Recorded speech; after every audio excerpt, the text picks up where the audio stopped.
the parents of Enzo, who's moving to the big school and who's moving out of the city also, to give their testimonial. Again, parents, let's welcome Mr. and Mrs. Palangka to give your testimonials.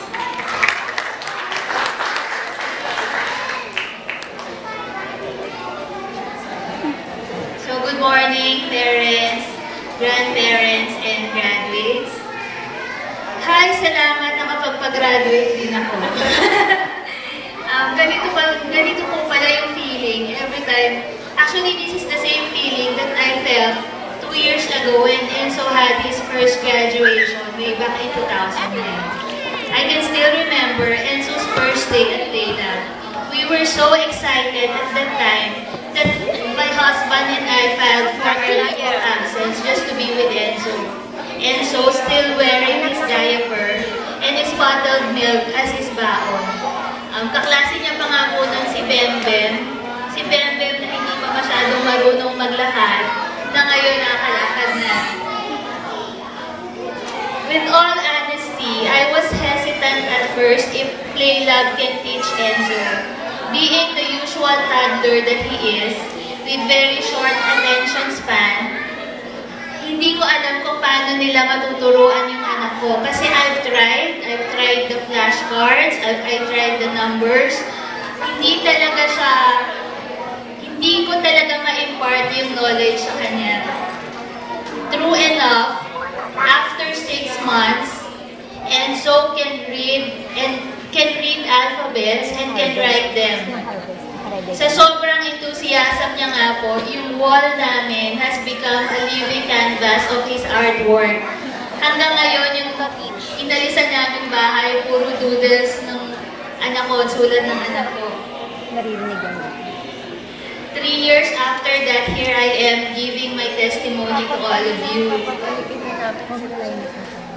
I am really proud of what Playlab has done to my children. Ang isang kinabulan ko doon is the progression of his learning. That every time, sinusurprise niya po kami pag-uwi niya sa bahay. Like, I remember the first time when Enzo learned how to read.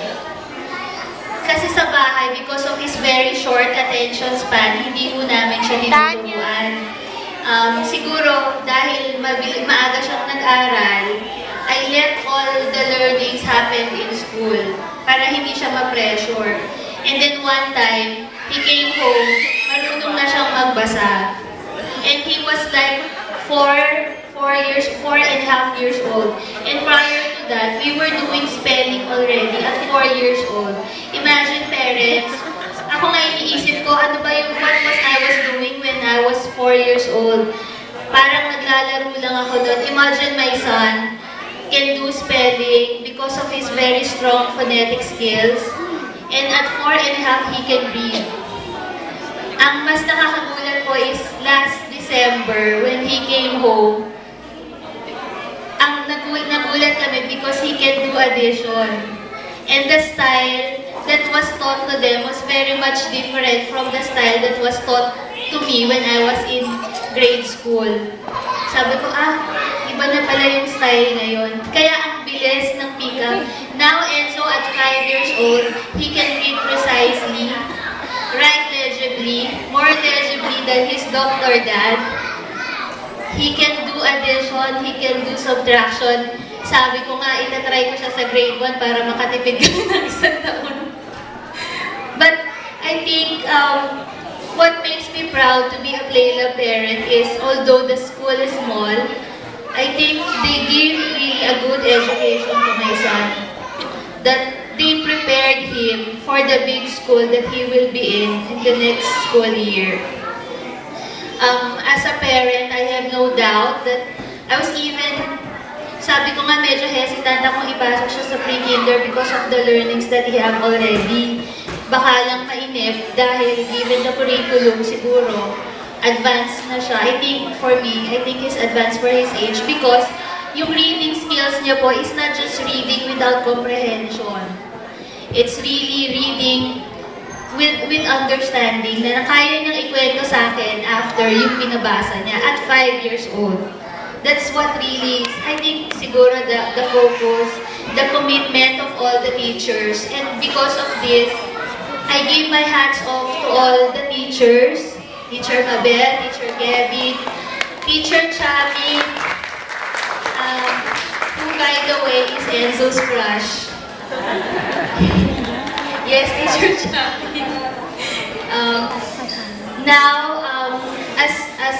This is actually our last year with Playlab, so I'm really very thankful with what you have done to my son, and I have no regrets of bringing Enzo to you way back in 2009.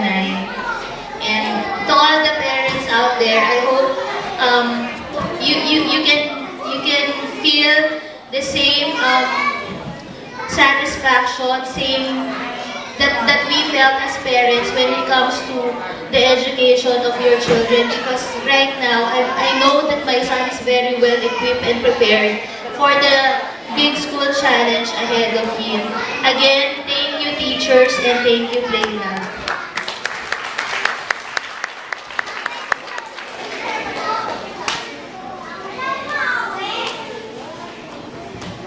Ayan walang mahaluan yun. Thank you, Dr. Miss Palanga. Nakakatawa kasi 3 years ago, ang liit-liit ni Enzo, 2 and a half, the youngest entry level. And nung nakakatawa, naalala niya si Bem. Bem, I think at the time, parang not on a regular basis, but Mr. and Mrs. Nianza would just want to enroll Bem, si Zeph yun. And naku, may dalang dede, na sumasama sa playgroup, nakakatawa. And when he's ready, he is really ready. Academic Excellence Award this Zeph. Thank you. I am really happy. Playlab is very happy. Because we see talaga the development. And nag-enjoy kami that seeing parents na satisfied kasi hindi masayang yung mga bata. And thank you sa mga teachers. Sila talaga yung mga totoong matyaga dyan. And we have one more testimony.